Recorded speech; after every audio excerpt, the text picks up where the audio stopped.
नमस्कार दोस्तों। तो आज हम फिर से आए हैं नए टॉपिक के साथ में। और आज का हमारा टॉपिक होगा संकल्पनाएं। और संकल्पनाओं में हम लेंगे अधिकार। क्या लेंगे? अधिकार। देखो, अधिकार क्या होते हैं। अधिकार और मौलिक अधिकार अलग अलग है भाई, पहली बात तो ये। और ये टॉपिक है वो फर्स्ट ग्रेड में विशेष लगता है। तो चलिए शुरू करते हैं। आज का टॉपिक वो है अधिकार। देखो, अधिकार क्या होते हैं। अधिकार हमारे अधिकार यानी राज्य के अंतर्गत व्यक्ति को प्राप्त होने वाली ऐसी अनुकूल परिस्थितियां व अवसर हैं जिनसे उस व्यक्ति का आत्मविकास में सहायता मिलती है। अधिकार क्या है? राज्य के अंतर्गत व्यक्ति को प्राप्त होने वाली ऐसी अनुकूल परिस्थितियां या दशाएं या अवसर हैं जिनसे उसे आत्मविकास में सहायता मिलती है। ये क्या है? हमारे अधिकार है। अधिकारों के संबंध में कुछ कोटेशन है। देखो, सबसे पहले लेते हैं लास्की, हेरल्ड जे लास्की। इन्होंने एक पुस्तक लिखी थी, ए ग्रामर ऑफ पॉलिटिक्स। इन्होंने अधिकारों के बारे में कहा था कि अधिकार सामाजिक जीवन की वे परिस्थितियां हैं जिनके बिना कोई भी व्यक्ति अपना पूर्ण विकास नहीं कर सकता। अधिकार सामाजिक जीवन की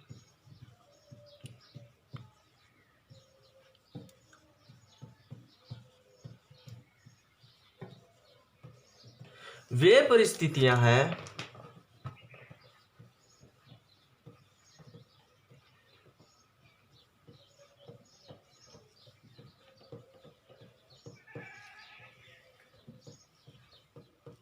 जिनके बिना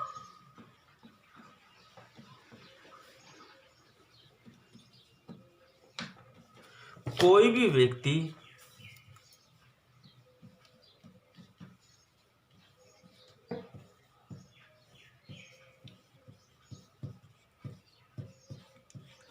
अपना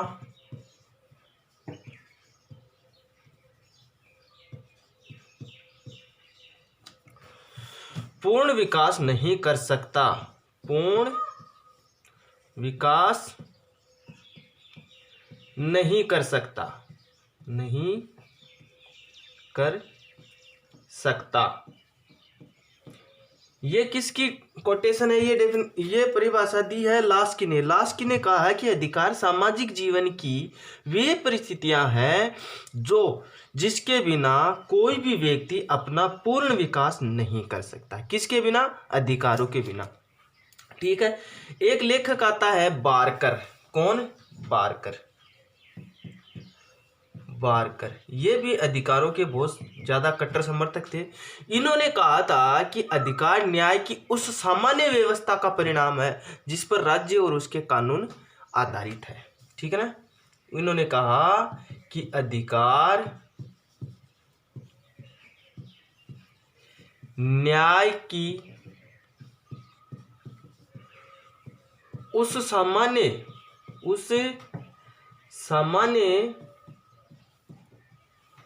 व्यवस्था का नाम है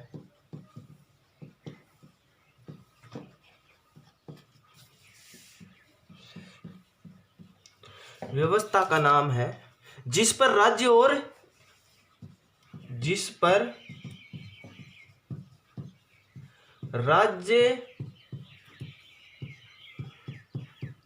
और उसके कानून आधारित है।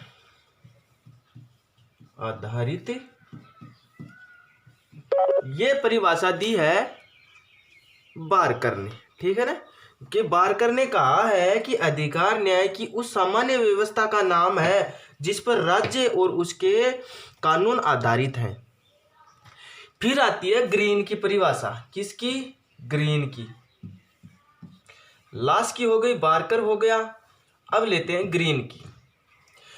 ग्रीन ने कहा है कि अधिकार वह शक्ति है। अधिकार क्या है? अधिकार वह शक्ति है जिसकी मांग लोक कल्याण के लिए की जाती है। कहते हैं कि अधिकार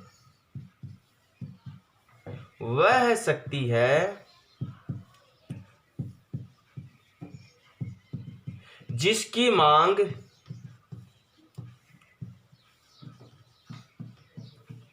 लोक कल्याण के लिए की जाती है। लोक कल्याण के लिए की जाती है। अधिकार वह शक्ति है जिसकी मांग लोक कल्याण के लिए की जाती है और इसी आधार पर उसे मान्यता प्राप्त होती है। और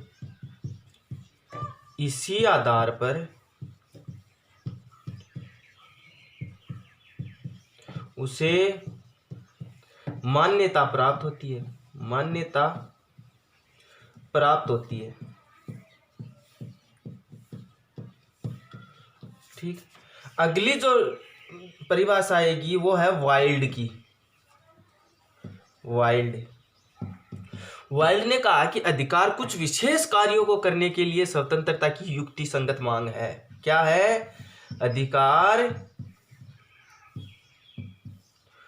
कुछ विशेष कार्य करने के लिए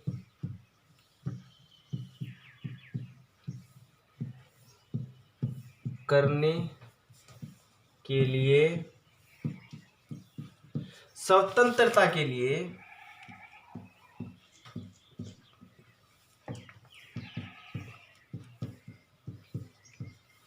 युक्ति संगत मांग है। युक्ति संगत मांग है।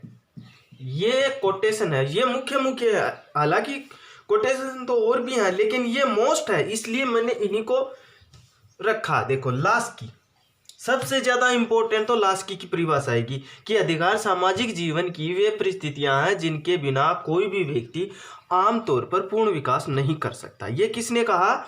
लास्की ने। पूर्ण विकास का नाम आए तो ये समझ लो कि भाई लास्की ने कहा सामाजिक जीवन और पूर्ण विकास, ठीक है ना। तो ये लास्की ने कहा कि अधिकार सामाजिक जीवन की वे परिस्थितियां जिनके बिना कोई भी व्यक्ति आमतौर पर पूर्ण विकास नहीं कर सकता। ये किसकी परिभाषा है? लास्की की। फिर आते हैं बारकर। बारकर ने कहा कि अधिकार न्याय की उस सामान्य व्यवस्था का नाम है जिस पर राज्य और उसके कानून आधारित है। राज्य और उसके कानून आधारित है। किसके अनुसार? बारकर के अनुसार कि अधिकार न्याय की उस सामान्य व्यवस्था का नाम है। किसका? न्याय की सामान्य व्यवस्था का नाम है जिस पर राज्य और उसके कानून क्या है? आधारित है। फिर आता है ग्रीन। ये लोक कल्याणकारी जो विचारधारा है इसके जन्मदाता माने जाते हैं इसको, ठीक है। तो ये कल्याणकारी के जन्मदाता। देखो अधिकार वह शक्ति है जिसकी मांग लोक कल्याण के लिए की जाती है और इसी आधार पर उसे मान्यता प्राप्त होती है। शक्ति का जहां नाम आ जाए अधिकार में, इस शक्ति का जहां पर शक्ति शब्द आता है तो यहां ये समझ लेना कि ये जो कोटेशन है वो ग्रीन की है। तो ग्रीन की शक्ति, यानी ग्रीन ने कहा कि अधिकार वह शक्ति है जिसकी मांग लोक कल्याण के लिए की जाती है और इसी आधार पर उसे मान्यता प्राप्त होती है। तो ये लोक कल्याणकारी राज्य के जन्मदाता है। फिर आता है वाइल्ड। वाइल्ड ने कहा कि अधिकार कुछ विशेष कार्य करने के लिए स्वतंत्रता के लिए युक्ति संगत मांग है। अधिकार है वो कुछ विशेष कार्य करने के लिए स्वतंत्रता के लिए कुछ युक्ति संगत मांग है। ये 4 कोटेशन है। चारों में सबसे ज्यादा इंपॉर्टेंट लास्की और ग्रीन की है, ठीक है ना। देखो यहाँ तो हमने इन परिभाषाओं को तो याद कर लिया। चलिए अब देखते हैं आगे। तो परिभाषाएं पूरी याद कर ली कि भाई लास्की ने कहा था कि अधिकार सामाजिक जीवन की वे परिस्थितियां हैं जिनके बिना कोई भी व्यक्ति आमतौर पर पूर्ण विकास नहीं कर सकता। बारकर ने कहा कि अधिकार न्याय की उस सामान्य व्यवस्था का नाम है, परिणाम है जिस पर राज्य और उसके कानून आधारित है। ग्रीन ने कहा कि अधिकार वह शक्ति है जिसकी मांग है वो लोक कल्याण के लिए की जाती है और इसी आधार पर उसे मान्यता प्राप्त होती है। वाइल्ड ने कहा है कि अधिकार कुछ विशेष कार्यों को करने के लिए स्वतंत्रता की युक्ति संगत मांग है। ठीक है ना। इन जो चारों परिभाषा है, इन परिभाषाओं से स्पष्ट होता है कि अधिकारों के लिए राज्य, समाज और व्यक्ति अति आवश्यक है। तो अधिकारों के लिए क्या होना चाहिए? राज्य होना चाहिए, समाज होना चाहिए और व्यक्ति होना चाहिए। ठीक है, ये तीनों चीजें आवश्यक है, क्योंकि राज्य इसे क्या देता है? संरक्षण देता है, और समाज इसे मान्यता देता है, और वो व्यक्ति अपने अधिकारों का प्रयोग करता है। ठीक है ना। तो राज्य क्या करता है? अधिकारों का संरक्षण करता है, उनकी रक्षा करता है। समाज उसे मान्यता देता है, कोई समाज ही नहीं है और व्यक्ति अकेला है, वो अधिकारों का उपभोग तो नहीं कर सकता, तो उसके बाद ही क्या करता है? व्यक्ति प्रयोग करता है। तो राज्य द्वारा संरक्षित और समाज द्वारा मान्यता प्राप्त व्यक्ति क्या कर सकता है? अधिकारों का उपयोग कर सकता है। अधिकार वह होते हैं जिसे राज्य संरक्षित करता है और समाज उसे मान्यता प्रदान करता है। अधिकारों के कुछ तत्व हैं। अधिकारों के तत्व क्या है भाई? तत्व कि अधिकार में क्या जरूरी है? नंबर 1, लक्षण या तत्व एक ही बात है। अधिकार है वो समाज में स्वार्थ रहित की मांग करता है। क्या करता है? स्वार्थ रहित, यानी स्वार्थता से परे है, ये स्वार्थ रहितता की मांग करता है। क्या करता है? अधिकार। अधिकार है वो समाज द्वारा स्वीकृत होने चाहिए। किसके द्वारा? समाज द्वारा स्वीकृत होने चाहिए भाई, स्वीकृत। यदि समाज की स्वीकृति नहीं है तो वो अधिकार नहीं हो सकते। अधिकारों को राज्य द्वारा संरक्षित होना चाहिए। नंबर 3 है राज्य द्वारा संरक्षित, यानी अधिकारों की जो सुरक्षा का जो दायित्व है किसको है? राज्य को है। राज्य उसे संरक्षण प्रदान करता है ना।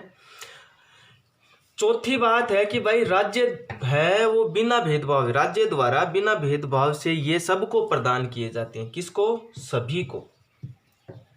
सभी को राज्य द्वारा प्रदान किए जाते हैं। अधिकार जो है वो बिना भेदभाव के सभी को, राज्य के प्रत्येक नागरिक को प्रदान करता है। इनका स्वरूप है वो कल्याणकारी होता है। अधिकार का स्वरूप कैसा होता है? कल्याणकारी होता है। कल्याणकारी का मतलब है कि सबको अपने व्यक्तित्व विकास के लिए सबको अधिकार है कि अपने व्यक्तित्व का विकास करे, आत्म विकास करे, व्यक्तित्व का विकास कर सकता है हर व्यक्ति, किसी को कोई भी रोक टोक नहीं है। सबसे इंपॉर्टेंट बात है कि अधिकारों में कर्तव्य निहित है, यानी अधिकार व कर्तव्य, अधिकार व कर्तव्य हैं वो समान है, यानी अधिकारों में कर्तव्य और कर्तव्यों में अधिकार दोनों आपसी रूप से संबंधित है, जुड़े हुए हैं। तो ये थे अधिकारों की विशेषता या अधिकारों के तत्व। ठीक है, अब हम पढ़ लेते हैं अधिकार कितने प्रकार के होते हैं। देखो अधिकारों के प्रकार, अधिकार हैं वो 2 प्रकार के होते हैं। कितने प्रकार के होते हैं? अधिकार 2 प्रकार के होते हैं। नंबर 1 नकारात्मक अधिकार, नकारात्मक अधिकार, और एक होते हैं सकारात्मक, सकारात्मक। सकारात्मक अलग होते हैं, नकारात्मक अलग होते हैं। नकारात्मक अधिकार वे अधिकार हैं जिनको सभी नागरिकों को प्राप्त होते हैं, यानी जो देश के नागरिक हैं उनको ये अनिवार्यतः प्राप्त होते हैं, यानी ये नकारात्मक प्रवृत्ति के हैं, इन पर रोक नहीं लगाई जा सकती किसी भी हालात में। जैसे विचार व अभिव्यक्ति की स्वतंत्रता, विचार व अभिव्यक्ति, ये नकारात्मक प्रवृत्ति का अधिकार माना जाता है, विचार व अभिव्यक्ति की जो स्वतंत्रता है। इसके अलावा हमारे देश के कानून यानी हमारे संविधान में छुआछूत का अंत, ये भी नकारात्मक प्रवृत्ति का, छुआछूत है, ये भी नकारात्मक प्रवृत्ति का ही अधिकार माना जाता है। सकारात्मक प्रवृत्ति की वे अधिकार हैं जिन्हें राज्य प्रदान करता है। क्या करता है? राज्य प्रदान करता है। जैसे कानूनी सहायता देता है, क्या देता है? कानूनी सहायता देता है। रोजगार देता है राज्य, क्या देता है? रोजगार। कानूनी सहायता देता है, रोजगार देता है।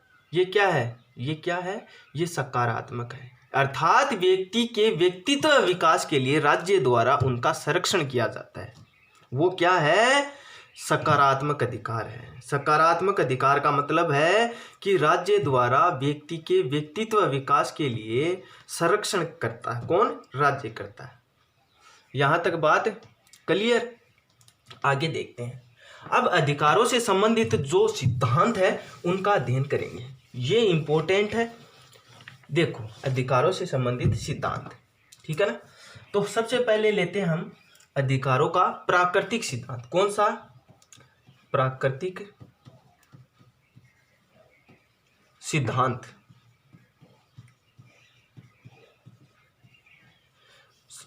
प्राकृतिक सिद्धांत सबसे ज्यादा प्राचीन है। पहली बात तो ये कि ये सबसे ज्यादा प्राचीन सिद्धांत माना जाता है। ये सिद्धांत है, ये सबसे प्राचीन है। इस सिद्धांत में ये माना जाता है कि व्यक्ति को अधिकार जन्म के साथ ही प्राप्त हो जाते हैं। किसके साथ?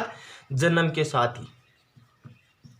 इनका मानना है कि अधिकार व्यक्ति को प्रकृति के द्वारा ही मिले हुए हैं, इनको कोई छीन नहीं सकता। अर्थात अधिकार राज्य से नहीं बल्कि प्रकृति से प्राप्त होते हैं, जो राज्य की उत्पत्ति से पहले से ही थे। एक विचारक है रोम का, रोमन विचारक सिसरो। सिसरो ने प्राकृतिक अधिकारों के बारे में कहा था कि अधिकार प्रकृति की देन है, इन्हें सिद्ध करना या साबित करने की कोई आवश्यकता नहीं है। अधिकार प्रकृति की देन है,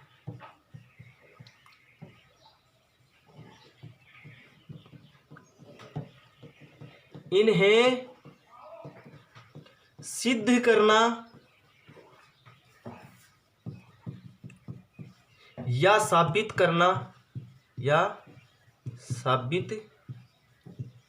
करने की आवश्यकता नहीं।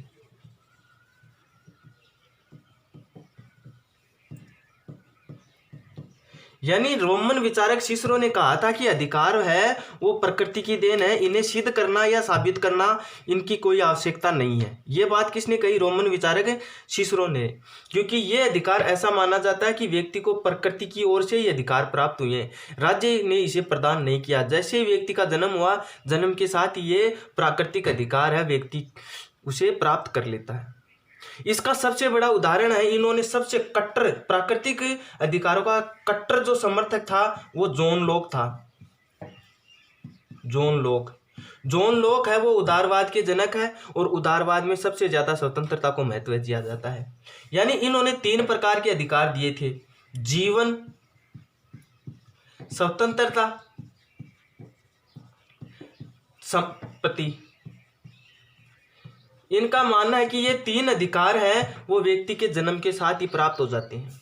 यानी सबको जीवन का अधिकार होना चाहिए, सब स्वतंत्र है, और जो अपनी मेहनत करके जो संपत्ति प्राप्त करता है वो उसकी हो जाती है। ये जॉन लॉक ने कहा था। इनको प्राकृतिक अधिकार में रखा है। लॉक ने कहा कि राज्य इन अधिकारों की यदि कोई रक्षा नहीं भी करता है तो राज्य के खिलाफ क्रांति की जा सकती है। यानी यदि राजा है जीवन, स्वतंत्रता और संपत्ति के अधिकार की रक्षा नहीं करता है तो राज्य के खिलाफ को, यानी जनता को उसके खिलाफ क्रांति करने का अधिकार है।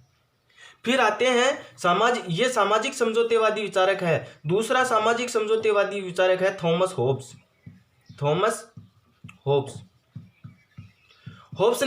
होब्स की पुस्तक है लेवियाथन, और लेवियाथन में इन्होंने प्राकृतिक अधिकारों की बात कही है। इन्होंने कहा कि प्रत्येक व्यक्ति को अधिकार उसकी शक्ति का दूसरा नाम है। क्या है? कि प्रत्येक व्यक्ति को अधिकार, प्रत्येक व्यक्ति के अधिकार उसकी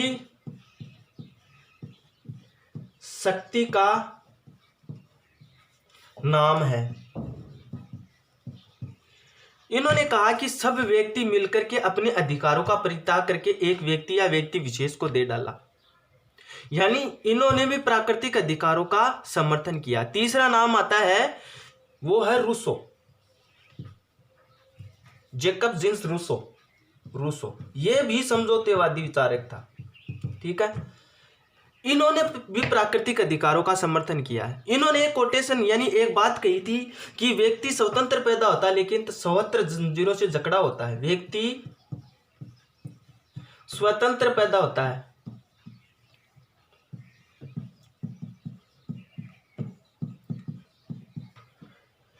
लेकिन सर्वत्र जंजीरों से जकड़ा होता है।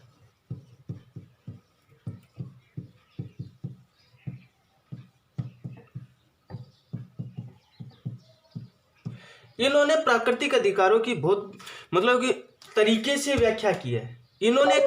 इनका मानना है कि जैसे ही निजी संपत्ति उत्पन्न होती है, हमारे प्राकृतिक अधिकार है वो खत्म हो जाते हैं, ठीक है।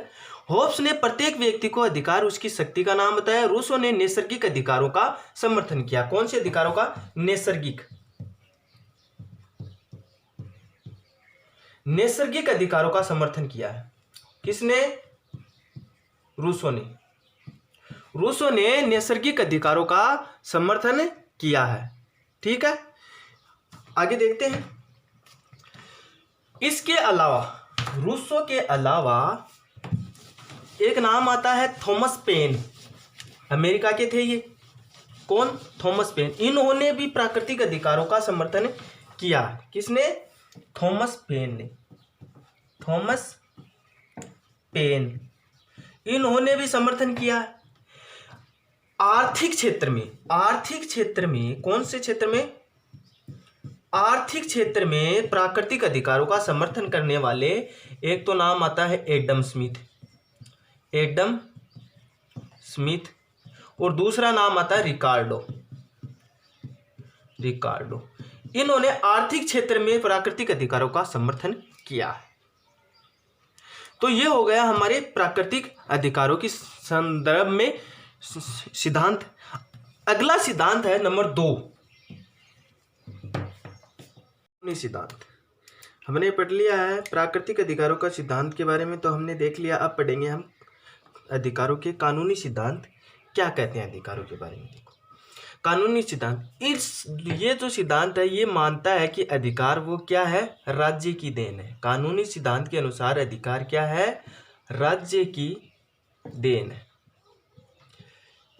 अर्थात राज्य इन अधिकारों को कानून बना करके और उसे राज्य में लागू करता है और फिर लोग इसे प्राप्त करते हैं। अर्थात राज्य कानून बनाकर अधिकारों की सृष्टि करता है। राज्य के बिना कोई भी अधिकार है वो नहीं हो सकते।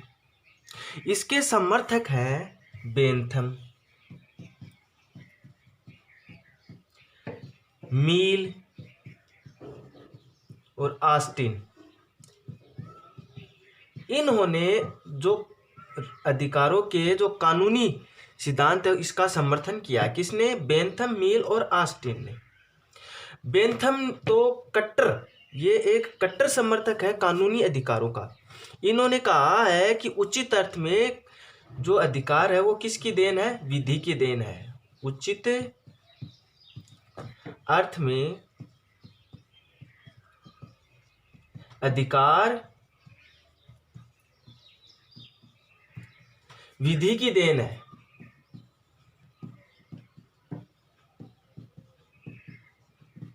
यानी राज्य से दूर या राज्य से परे कोई अधिकार नहीं हो सकते। बिना राज्य का कोई अधिकार नहीं होता। राज्य उस अधिकारों पर कानून बनाता है और उसे प्रदान करता है। वही अधिकार हो सकते हैं जिस पर राज्य मानता है, उचित मानता है। बिना राज्य के कोई अधिकार नहीं हो सकता। अधिकारों का उपयोग राज्य में रह के कर सकता है, उसके सानिध्य में ही अधिकारों का प्रयोग कर सकता है व्यक्ति, ठीक है। इसके बाद आता है अधिकारों का ऐतिहासिक सिद्धांत। ऐतिहासिक सिद्धांत, ऐतिहासिक सिद्धांत, अधिकारों के ऐतिहासिक सिद्धांत है वो इतिहास पर आधारित है, अर्थात इनका मानना है अधिकार कुछ नहीं परंपरा की देन है। यानी पुराने समय में यानी इतिहास में जो परंपराएं आगे चली वो आगे चल करके अधिकारों का रूप ग्रहण कर लेती है। यानी अधिकार है वो परंपरा और रीति रिवाज की देन है, परंपरा व रीति रिवाज की देन है और कुछ नहीं। इसके जो समर्थक है वो सबसे बर्क जो कट्टर समर्थक ऐतिहासिक सिद्धांत का बर्क है। अन्य जैसे रिची व सुमनर ये अधिकारों के ऐतिहासिक सिद्धांत का समर्थन करते हैं, बर्क और रिची सुमनर। फिर आता है अधिकारों का आदर्शवादी सिद्धांत। कौन सा? आदर्शवादी सिद्धांत। ये सबसे अलग है। आदर्शवादी सिद्धांत, इसको कभी कभी व्यक्तिवादी सिद्धांत भी कहते हैं। व्यक्तिवादी सिद्धांत, अधिकारों का इसको कभी कभी व्यक्तिवादी सिद्धांत भी कहा जाता है, क्योंकि इसका मानना है कि जो अधिकार है जो सबसे इंपॉर्टेंट यानी वो है व्यक्तित्व का अधिकार। व्यक्तित्व का अधिकार, व्यक्तित्व का अधिकार है वो प्रथम है और वही अंतिम है, प्रथम व अंतिम है। यानी व्यक्तित्व के अधिकार से परे कुछ नहीं है व्यक्ति को, यानी अपना व्यक्तिगत विकास करना ही क्या है? अधिकार होता है। तथा अधिकार आंतरिक विकास के लिए आवश्यक बाहरी दशा है। व्यक्तित्व यानी आदर्शवादी सिद्धांत का मानना है कि अधिकार जो है वो अपने विकास के लिए बाहरी दशा है, आंतरिक विकास के लिए कौन सी है? बाहरी दशा है। व्यक्तित्व का अधिकार है वो क्या है? आंतरिक विकास के लिए बाहरी दशा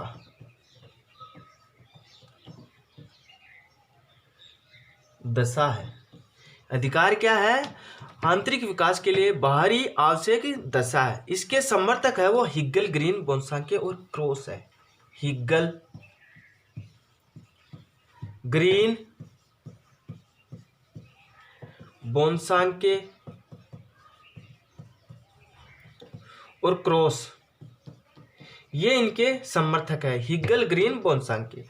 तो आदर्शवादी सिद्धांत है अधिकारों का, इसके तहत एक ही बात है कि इनको व्यक्तिवादी सिद्धांत भी कहते हैं, क्योंकि इनका मानना है कि व्यक्ति का एक ही अधिकार है वो है व्यक्तित्व का विकास करना, अर्थात जो अधिकार है वो आंतरिक विकास के लिए आवश्यक बाहरी दशा है। इसके समर्थक हिगल, ग्रीन और बोन्साके और क्रोस है। इनकी कुछ विशेषताएं हैं।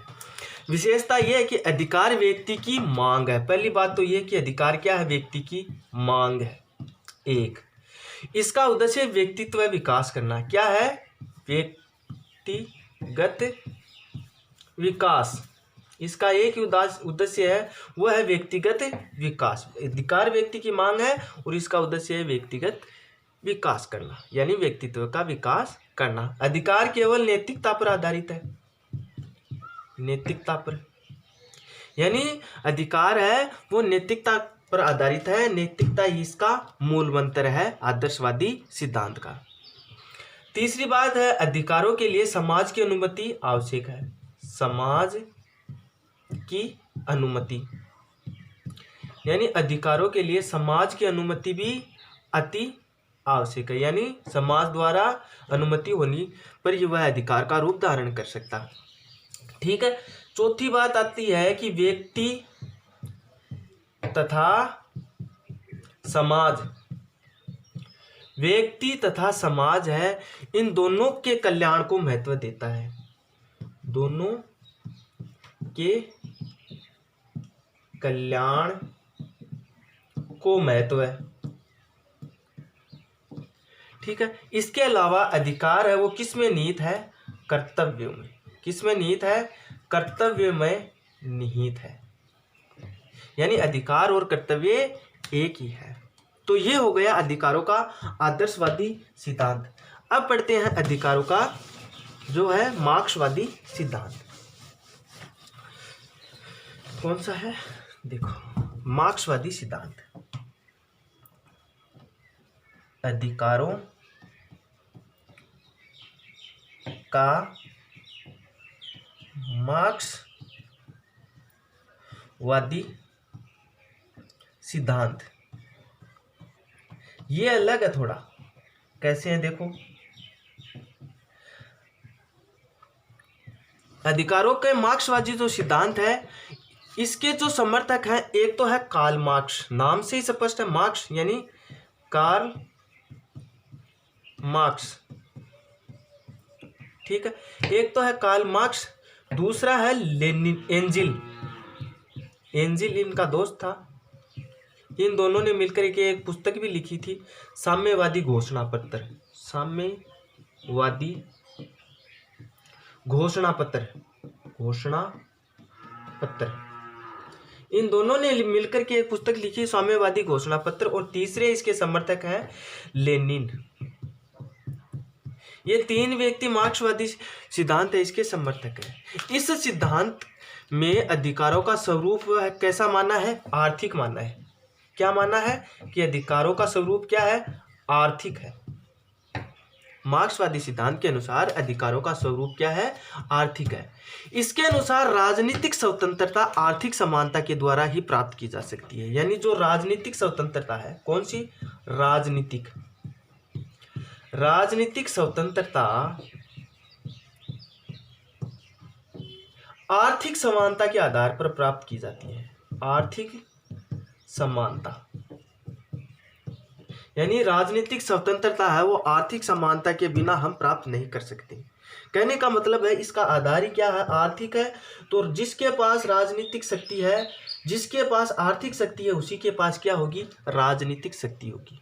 इसका मानना यही है कि यदि आपको अपनी राजनीतिक शक्ति प्राप्त करनी है तो आपके पास आर्थिक शक्ति का होना जरूरी है, ठीक है। साम्यवाद के अनुसार अधिकार राज्य के विरुद्ध दावे नहीं है, बल्कि समाजवादी आर्थिक और सामाजिक व्यवस्था के प्रतिफल है। राज्य के विरुद्ध दावे नहीं है, जबकि क्या है, समाजवादी, ठीक है। समाजवादी आर्थिक और सामाजिक व्यवस्था, आर्थिक व सामाजिक व्यवस्था, इसका प्रतिफल है। यानी अधिकार है वो राज्य के विरोध में नहीं होने चाहिए, यानी राज्य के सानिध्य में ही होना चाहिए।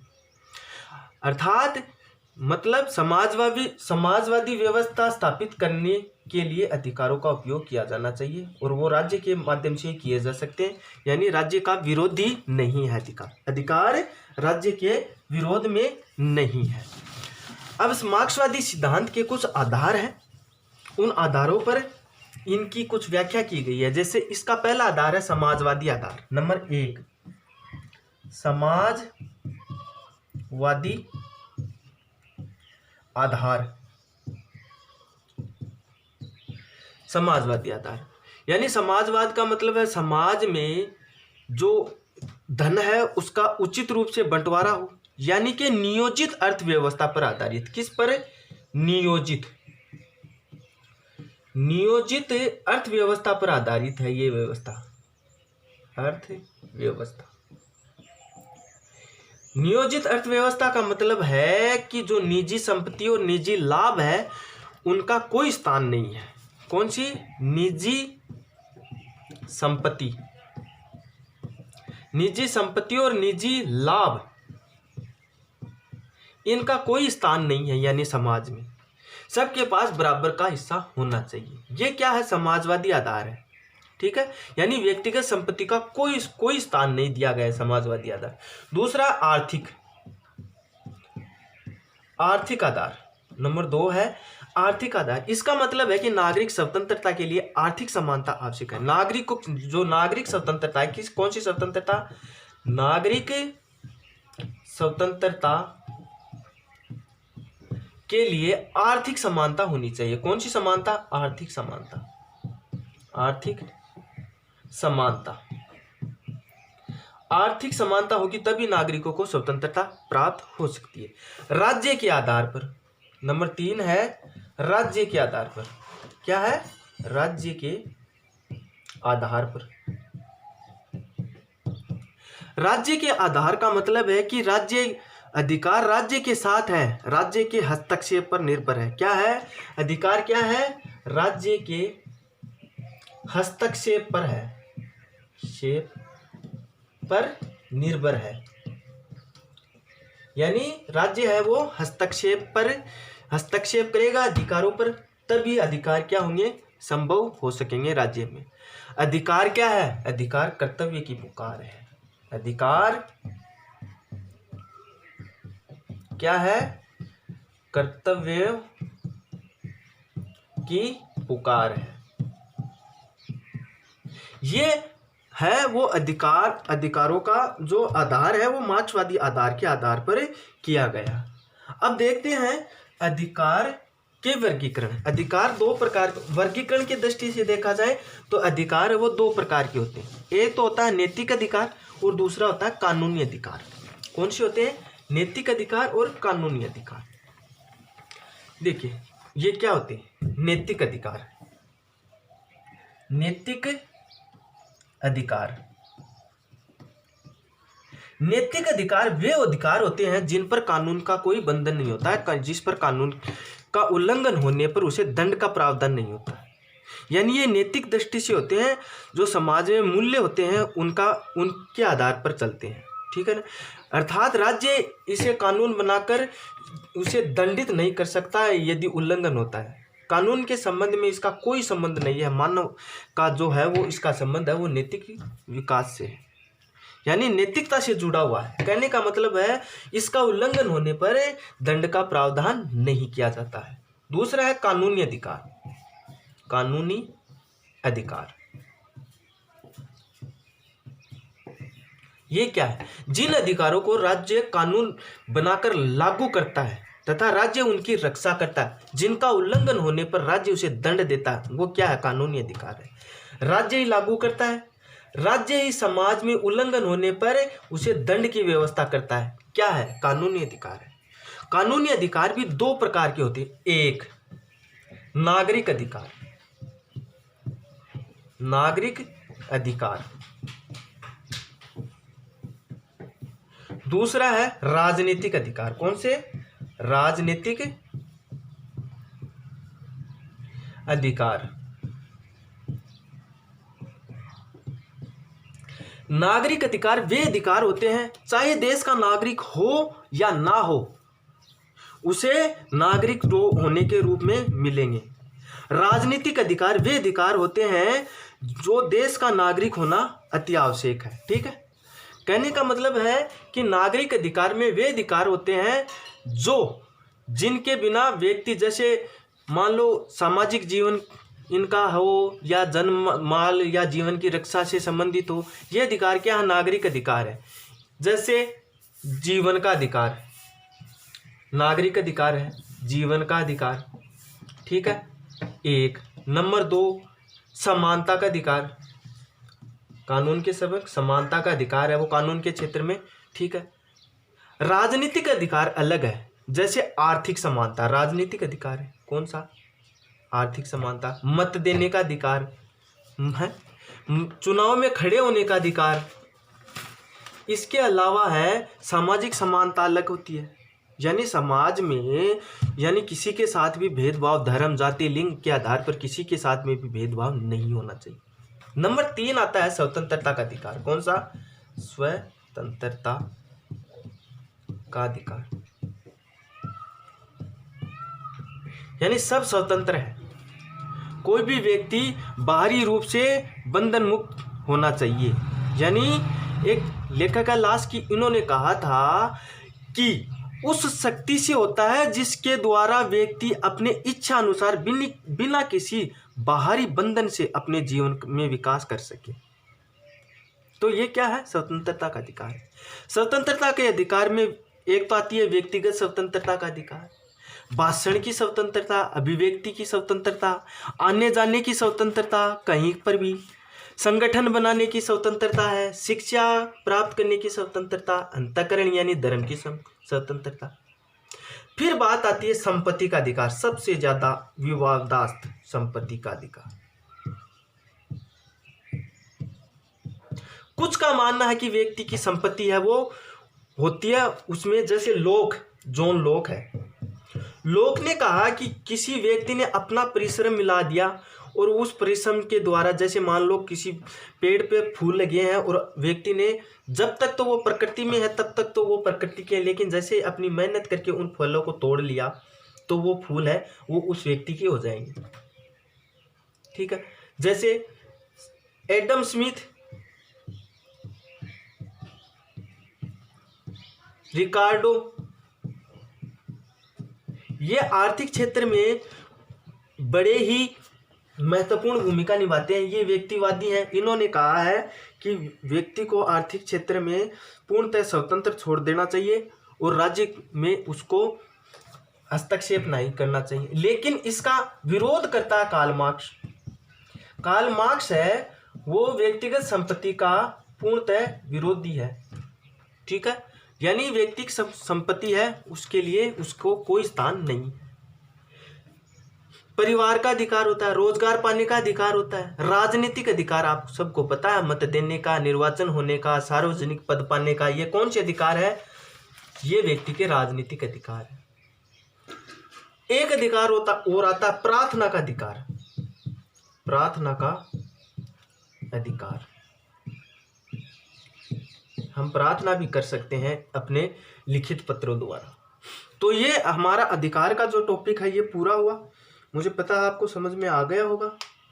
यदि ये अधिकार वाला टॉपिक अच्छा लगा हो तो प्लीज़ चैनल को सब्सक्राइब कर देना और लाइक करना और कमेंट करना, और नहीं करते हो तो कोई बात नहीं। जय हिंद, जय भारत। आगे हम लेके आएंगे स्वतंत्रता या समानता, इन दोनों में से एक लेके आएंगे। जय हिंद, जय भारत।